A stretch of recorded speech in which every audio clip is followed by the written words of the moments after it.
Mesdames, Messieurs, bienvenue sur le round-up de l'actualité éducative de la semaine. Dans un instant, les titres. CFE 2026, les épreuves se sont déroulées dans l'ensemble du Sénégal et en Gambie. Plus de 306 000 candidats répartis dans 2081 centres. Pour certains candidats, les épreuves sont abordables, d'autres soutiennent le contraire.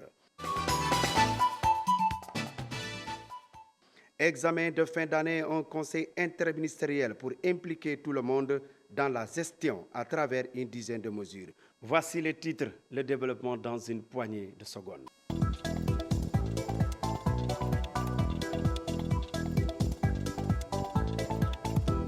Je vous le disais en titre, l'examen du certificat de fin d'études élémentaires a démarré les 17 et 18 juin 2026 sur toute l'étendue du territoire national et en Gambie. À Dakar, le ministre de l'Éducation nationale a effectué une visite de supervision dans 2 centres d'examen, l'institution Immaculée Conception et l'école Adja Mam Yassine Diagne. Moustapha Mamba Guirassy a accompagné des autorités administratives et de la communauté éducative à rassurer que toutes les dispositions sont prises pour un bon déroulement des épreuves. Massamba Chan, reportage.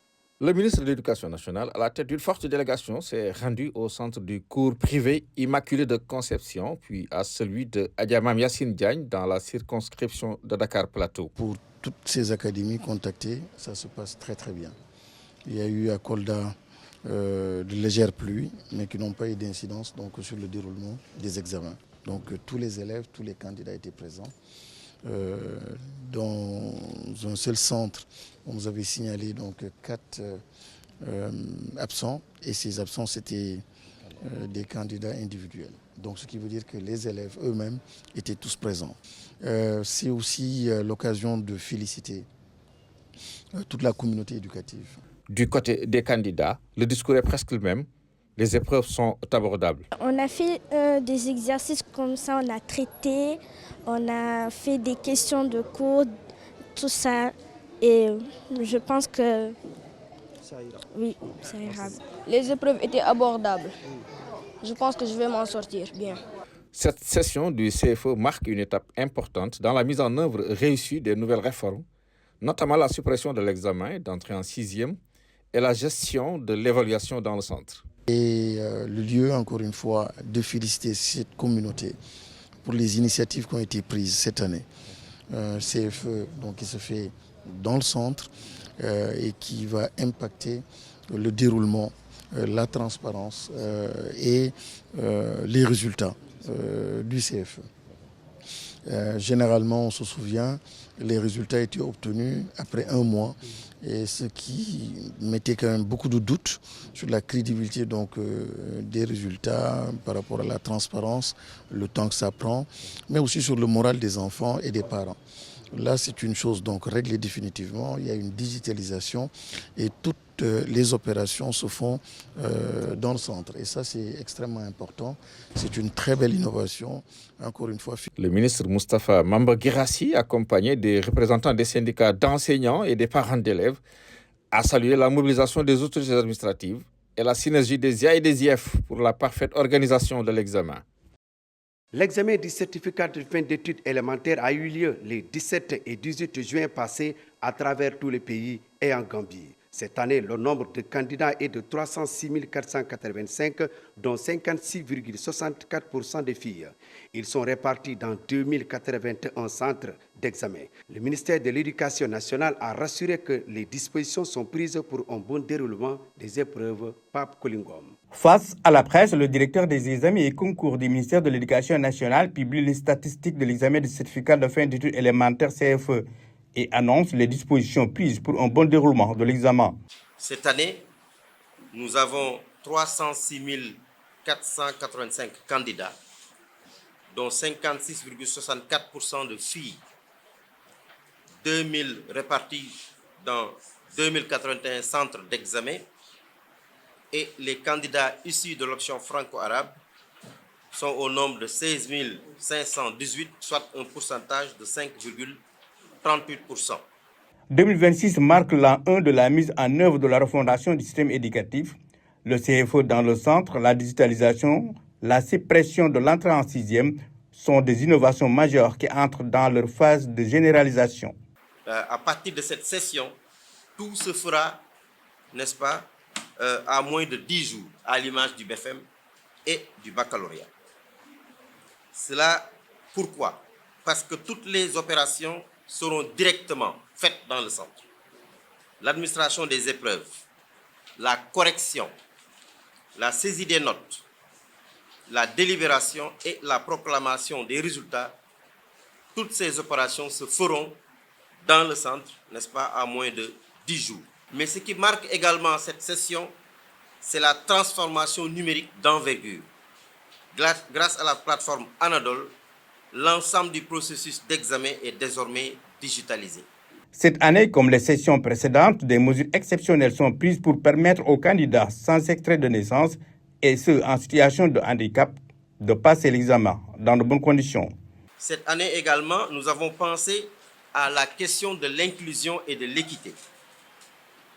Nous avons adapté les épreuves pour les candidats en situation de handicap, braille pour les non-voyants, format adapté pour les malvoyants, mais également accompagnement administratif pour les candidats sans pièce d'état civil. Papa Baba Diassé, directeur des examens et concours, invite tous les acteurs à une mobilisation et rappelle aux parents et candidats l'interdiction des téléphones portables dans les centres d'examen. Poursuivons avec les examens de fin d'études élémentaires. Kolda a enregistré 17 608 candidats au CEFE, dont une majorité de filles. Si l'organisation a été saluée par les acteurs, par contre, les épreuves de langue et communication ont été appréciées différemment chez les candidats. Pour la première fois, l'inspecteur d'académie s'est rendu à Medina Yoro Fula pour s'imprégner de l'organisation des examens. Plus de détails avec Bokar Kandé. Langue et communication, ressources, épreuves sur laquelle il se concentre depuis le début de la journée. En réalité, la nature des épreuves n'a pas changé, même après la suppression de l'examen de l'entrée en sixième. Les épreuves restent les mêmes. C'est seulement le dispositif de pilotage de cet examen qui a changé. La particularité de ce dispositif, c'est que tout est digitalisé. L'administration est faite sur place, la correction, ensuite la délibération se fera sur place et la proclamation. Langue et communication, compétences, autrement dit, production d'écrit, c'est la deuxième épreuve de la journée. S'en suivront d'autres dans l'après-midi. L'examen du CFE prend fin demain jeudi. Les candidats livrent déjà leur impression. La production d'écrit, c'est ça qui était trop compliqué pour moi. Mais le reste, c'est facile. Oui. Non, c'est pas compliqué, c'est trop facile. Mais c'est la compétence là, c'est ça qui était trop difficile un peu. L'examen se déroule normalement partout dans la région de Kolda. L'inspecteur d'académie a effectué une tournée à Medina Fula, une grande première dans ce département. On a le sentiment que la chose est facilement gérable. Mais avec les particularités du département, avec les distances qu'il y a et tout, on s'est dit qu'il fallait quand même cette année faire le saut à Medina Yoro Fula au moment où le secrétaire général et le préfet de Kolda sont en train de faire la commune de Kolda. D'habitude, dans les autres départements, on n'a pas souvent l'occasion d'accueillir l'IA à ces moments-là. Donc c'est pour moi une façon de décentraliser et de déconcentrer. Et c'est une initiative que nous saluons. 17 608 candidats composent dans la région de Kolda. Il y a plus de filles que de garçons. Le message de l'inspecteur d'académie à l'endroit des parents porte sur le maintien des filles à l'école. Et ici à Medina Yoro Fula, le phénomène de décrochage au niveau des filles, ce phénomène-là est très visible. Mais partout où on constate leur effectif faible dans le moyen secondaire, on se rend compte aussi que les meilleurs sont des filles. C'est dire aux parents que le monde a changé et que l'éducation concerne aussi bien les garçons que les filles. Les résultats du CFE sont attendus dans 10 jours. Les examinateurs procèdent déjà à l'anonymat. La correction, ce sera pour bientôt. Le Premier ministre Ahmadou Al-Aminoulo a présidé au building administratif un conseil interministériel déterminant sur la préparation des examens scolaires de la session en cours. Cette rencontre annuelle garantit la bonne organisation, la sécurisation des épreuves et le respect du calendrier officiel BFM et baccalauréat. Elle permet également de lever le voile sur beaucoup de points, entre autres la disposition mise en place, les enjeux de la session et les attentes des candidats. Au terme de ce conseil interministériel, M. le Premier ministre a pris les décisions ci-après afin d'assurer un bon déroulement des sessions d'examen de fin d'année 2026. Et les mesures qui ont été prises s'articulent pour l'essentiel autour de mesures usuelles, de mesures spécifiques pour la session 2026, de mesures au titre de la session 2027 et de mesures au titre du suivi-évaluation. D'abord, au titre des mesures usuelles, M. le Premier ministre engage les ministres chargés de l'éducation nationale, de l'enseignement supérieur, de la formation professionnelle et technique, en rapport avec le ministre des Forces armées, le ministre de l'Intérieur et de la Sécurité publique, le ministre chargé des collectivités territoriales, le ministre chargé de l'Environnement, le ministre chargé de l'Énergie, le ministre chargé de l'Hydraulique et le ministre des Télécommunications et du Numérique, chacun en ce qui le concerne, à assurer la sécurisation coordonnée de tout le processus d'organisation des examens et concours. Je pense aux lieux de conception, de stockage des épreuves, les circuits de distribution des épreuves, le personnel, les centres d'examen et le convoyage des épreuves. Assurer par le biais des autorités administratives et locales une meilleure prise en charge de l'environnement des centres d'examen, notamment la disponibilité de l'eau, la connexion Internet et la mise hors délestage, la prévention et la gestion des inondations au niveau des centres d'examen, renforcer la communication et la sensibilisation des candidats et des parents d'élèves sur la fraude, notamment l'interdiction de la possession et de l'usage du téléphone portable, ainsi que tout appareil connecté ou assimilé dans les centres d'examen. Enfin, mettre en place un dispositif de contrôle et de récupération sécurisé des téléphones ou appareils assimilés à l'entrée des centres d'examen.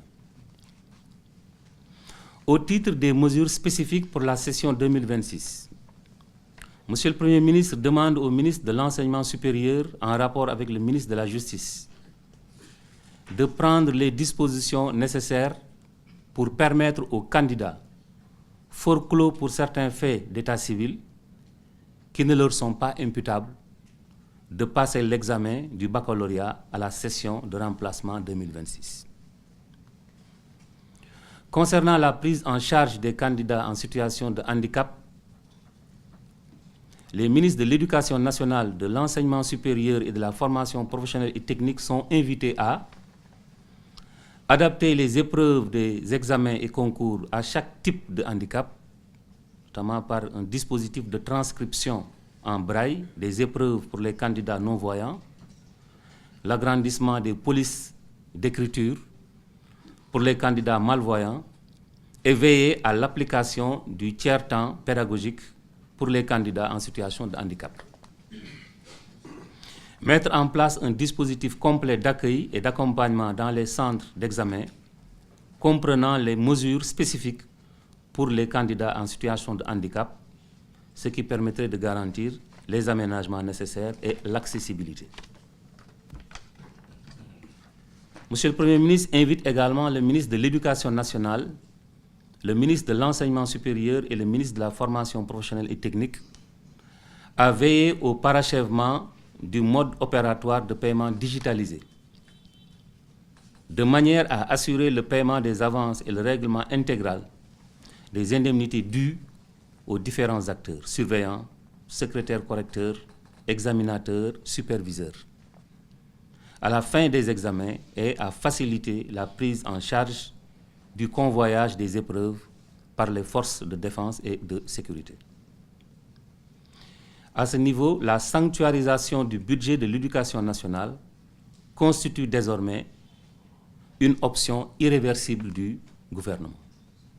Des cadres éducatifs venus de 7 pays de la francophonie ont croisé échanges d'expériences et visites de terrain pour décortiquer le modèle d'enseignement sénégalais. Au menu, langue française, numérique éducatif et formation continue des enseignants. Objectif, transformer la promesse du collège de Villers-Cotterêts en pratique concrète pour améliorer l'école dans toute la francophonie. Compte rendu, Pape Kolingom. Pendant 4 jours, des cadres éducatifs venus de 7 pays de la francophonie ont alterné échanges d'expériences et visites de terrain à Dakar. Objectif, s'approprier le modèle d'enseignement sénégalais à travers 3 axes prioritaires: la langue française et les francophonies, le numérique éducatif et la formation continue des enseignants. Un échange à haut niveau comme ça, bien encadré par les experts, permet de bien identifier le problème et de trouver une solution qui peut convenir à plusieurs pays en même temps et s'inspirer d'une expérience, que ce soit dans le Sénégal ou à Djibouti ou dans d'autres pays. Ça veut dire que les solutions ne viennent pas souvent que du Nord, mais qu'une solution qui vient du Sud global ou d'un pays voisin peut convenir en mettant en place la contextualisation qu'il faut. Pour les acteurs de la coopération éducative francophone, ce regroupement illustre concrètement la promesse du collège de Villers-Cotterêts pour mieux enseigner. Les participants ont unanimement salué la pertinence de l'expérience sénégalaise, notamment en matière de formation continue. Je crois que ce programme fait la preuve d'un alignement des priorités entre les États et gouvernements membres de la francophonie et que la France a répondu en présidant le sommet à une commande et le fonctionnement collégial a montré qu'on y arrivait en équipe francophonie et qu'on y arrivait également en partageant des problèmes sans logique descendante mais vraiment de manière multicentrée et multipolaire. On a vu comment le terrain parle de lui-même et nous montre concrètement ce qui marche et ce qui reste, sur lequel il reste à travailler.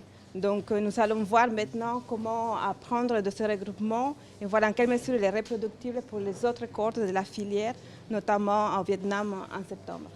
Du côté du ministère de l'Éducation nationale, l'ambition est claire: mutualiser ces bonnes pratiques pour renforcer les postures réflexives des décideurs dans la conduite des politiques éducatives. Ces 4 jours d'observation ont ainsi permis aux cadres éducatifs de décortiquer le modèle sénégalais et d'en tirer des leçons transposables dans leurs pays respectifs dans une logique d'amélioration continue. En 4 jours, ce que nous avons retenu est positif, c'est-à-dire des pratiques de classe qui ont été élaborées,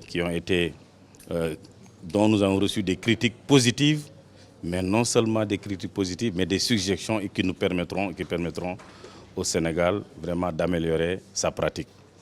Mais les volets importants que nous retenons dans ce regroupement, c'est 3 choses. D'abord, il y a le numérique éducatif, qui est très important dans ce que nous avons pris comme chantier, la transformation de notre système éducatif. Nous retenons aussi les langues qui doivent être un véhicule important pour réussir nos enseignements-apprentissages. Et enfin aussi, le 3e pilier important, c'est la formation continue, donc, dont nos enseignants pourront toujours bénéficier après avoir aussi reçu une formation initiale. Le regroupement ferme ses portes, mais le travail commence. Les cadres repartent de Dakar avec un double acquis, une méthode éprouvée et un réseau actif. Entre langue, numérique et formation, le modèle sénégalais a été montré en exemple. Le modèle harmonisé d'enseignement bilingue du Sénégal, MOHEPS, amorce une nouvelle étape de son développement. Les acteurs de l'éducation ont procédé au lancement de la campagne de communication de masse, une initiative qui vise à mieux faire connaître la réforme pédagogique et à favoriser son appropriation par la communauté. Compte rendu Badesek. Faire du bilinguisme un levier de qualité et d'inclusion dans le système éducatif, c'est l'ambition portée par le ministère de l'Éducation nationale et ses partenaires qui lancent ici une vaste campagne de communication de masse autour du modèle harmonisé d'enseignement bilingue au Sénégal. La rencontre a permis de faire le bilan de la mise en œuvre du MOHEPS et de mettre en lumière les résultats encourageants obtenus ces dernières années. En intégrant les langues nationales comme langue d'enseignement, notamment dans les premières années de scolarisation, le MOHEPS contribue d'abord à améliorer les acquisitions fondamentales, notamment en lecture et en mathématiques, ensuite à réduire les inégalités d'apprentissage, et enfin à renforcer les chances de réussite de tous les élèves, en particulier les plus vulnérables. Je voudrais rappeler que la communication fait partie des 10 composantes du programme du modèle harmonisé d'enseignement bilingue au Sénégal, et cette dernière constitue un pilier essentiel du dispositif, car sans une bonne compréhension de l'approche de la part des bénéficiaires pour une adhésion, une appropriation, ce sera très difficile d'atteindre les résultats escomptés. La cérémonie de lancement officiel de la campagne de communication du MOEPS a également servi de cadre de présentation de la stratégie et des outils de communication destinés à faire mieux connaître le MOEPS, à mobiliser les communautés et à consolider leur engagement en faveur de cette réforme pédagogique. Nous allons pouvoir un peu charrier ces supports que nous avons développés et ensuite enclencher avec une stratégie digitale pour permettre à toutes les couches nationales de pouvoir s'approprier un peu l'information et de connaître un peu le MOEPS. Le Sénégal se distingue très nettement dans sa volonté politique et également dans sa détermination à aider chaque élève à apprendre à lire et à écrire et à compter le mieux possible pour assurer la prospérité future du pays. Et nous, en tant que partenaires techniques et financiers, serons toujours là, n'est-ce pas, pour accompagner le ministère, que ce soit dans la communication ou alors dans la mise en œuvre réelle même de la réforme. Les participants ont relevé plusieurs défis, notamment le renforcement de la sensibilisation, l'extension progressive du programme et la mobilisation des financements nécessaires. À travers cette campagne, les autorités veulent mobiliser tous les acteurs afin de faire du MOEPS un levier de réussite scolaire et d'inclusion éducative.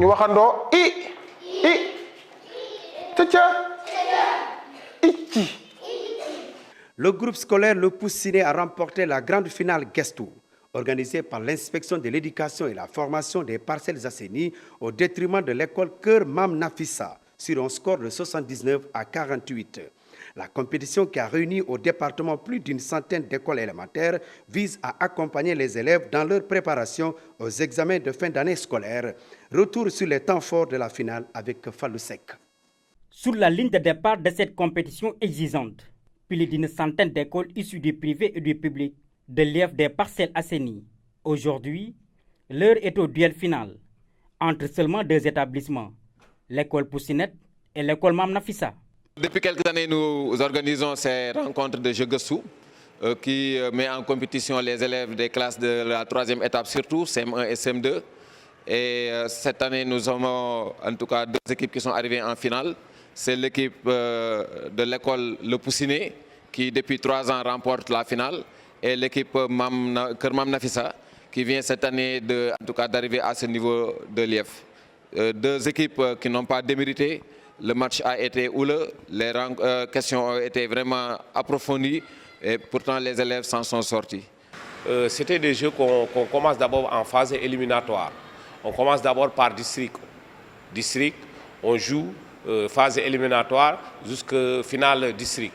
Après finale district, nous faisons qualifier presque 4 finalistes et ce sont ces 4 finalistes qui viendront jouer au niveau de l'IEF. Et maintenant, à partir de l'IEF, on organise une demi-finale et après la finale qu'on a assistée aujourd'hui. Derrière le côté ludique, l'enjeu pédagogique est crucial. Ce jeu a été pensé comme un véritable levier pour aider les élèves dans leur révision à l'approche de l'examen du CFE. Aujourd'hui, on est vraiment fiers de nous. Comme on le dit, le meilleur gagne. Et voici le fruit de notre travail, quoi. On a gagné, on a fini finaliste. Je suis très fière d'avoir gagné, mais aussi l'autre équipe a bien fait parce que quand on arrive en finale, on est des champions. Et je suis très fière d'avoir participé à ce jeu Guestou. On félicite l'équipe adverse parce que ce ne sont pas seulement nos adversaires, ce sont aussi nos amis.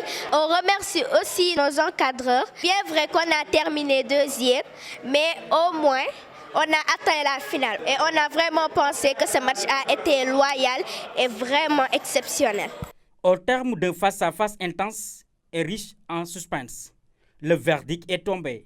C'est finalement l'école Poussinette qui décroche le précieux trophée en remportant la finale haute la main sur un score sans appel de 79 contre 48 points Pour Mamna Fissa, au-delà du score, c'est toute la communauté éducative des Parcelles Assainies qui sort victorieuse de cette célébration du savoir.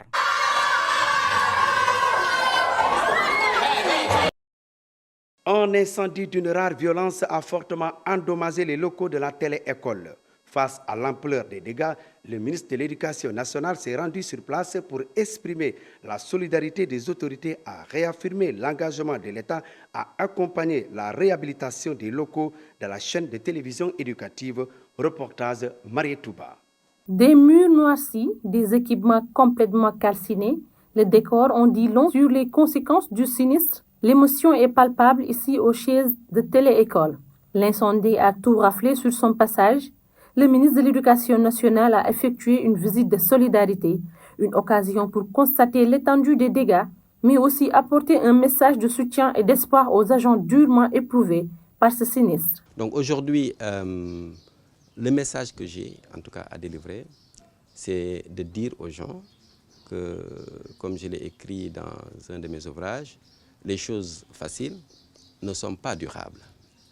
Les choses durables ne sont pas faciles.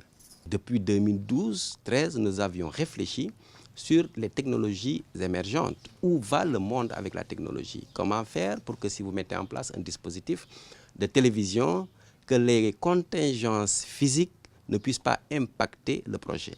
Et c'est la raison pour laquelle nous avions mis en place un système IP qui nous a permis aujourd'hui de faire en sorte que les téléspectateurs ne puissent pas sentir l'incendie. Parce que pour lui, la télé continue, nous n'avons perdu aucune donnée. Côté vous soutenir et marquer notre solidarité en ces moments très difficiles.